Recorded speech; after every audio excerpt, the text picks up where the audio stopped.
একটি কবর যার অবস্থান জানে না এই দুনিয়ার কেউ। একজন নবীর কবর যাকে খুঁজে পেতে আজও মরিয়া হয়ে ঘুরে বেড়ায় নিজেই লানতপ্রাপ্ত ইবলিস, শয়তান। কেন সে এত উদ্গ্রীব এই কবর খুঁজে পেতে? আর কি সেই নবী? চলুন জানি এই রহস্যময় কিন্তু গভীর শিক্ষামূলক গল্পটি। হজরত মুসা আলাইহিসসালাম ছিলেন আল্লাহর প্রিয় নবী। তাঁর হাতে আল্লাহ বহু মুজিজা দান করেন। নীল সাগর দ্বিখণ্ডিত হয়, পাথর থেকে পানি বের হয়, আর ফিরাউনের দম্ভ ভরা রাজ্য ধ্বংস হয়। তিনি ছিলেন সেই নবী যার সাথে আল্লাহ সরাসরি কথা বলেছেন, কালিমুল্লাহ। তাঁর অন্তর ছিল হক ও হিদায়েতের আলোয় পূর্ণ। তাঁর হাত ধরেই বনি ইসরায়েল মুক্তি পেয়েছিল অন্যায়ের শৃঙ্খল থেকে। আল্লাহ তাআলা যখন তার রূহ কবজ করেন, তখন একটি চূড়ায় তাকে কবর দেওয়া হয়, কিন্তু আল্লাহ নিজ হাতে সেই কবরের অবস্থান গোপন করে দেন। তা এতটাই গোপন যে মানুষ তো দূরের কথা, এমনকি শয়তানও তা খুঁজে পায়নি।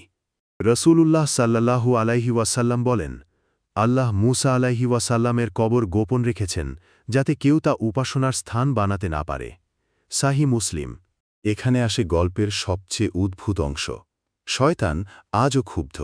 সে বলে, আমি বহু মানুষের ঈমান নষ্ট করেছি, কিন্তু মুসা আমার হাত থেকে বারবার মানুষকে বাঁচিয়ে দিয়েছে। তাই শয়তান চায় মুসার কবর হোক মানুষের ভুল আকীদা আর বিদাতের মাধ্যম। সে জানে, যদি মানুষ জানে কোথায় মুসা এর কবর, তবে তারা সেখানে গিয়েই শুরু করবে কবরের তোয়াফ, দোয়া, নজরানা, সিজদা, আর এর মধ্য দিয়ে সে হাজারো মানুষের ঈমান নষ্ট করবে।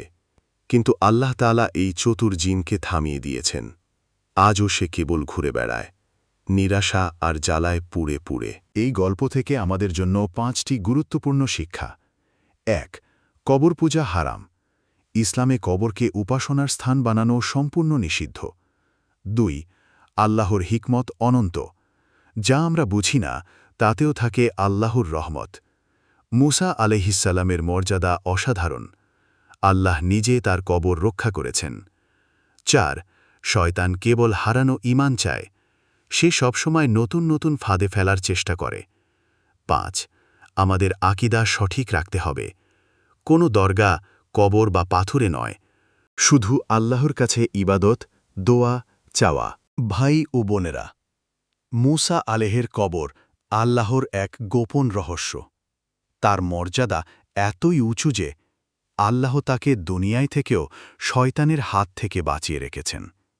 শয়তান আজও হারে, আর একজন নবী তার মৃত্যুর পরেও সঠিক আকীদার একটি চিরন্তন নিদর্শন হয়ে আছেন। আপনার শেষ কথাগুলো আমি বলছি। আসুন শয়তানের প্রতারণা থেকে বাঁচি, আর কেবল আল্লাহর সন্তুষ্টির পথেই থাকি।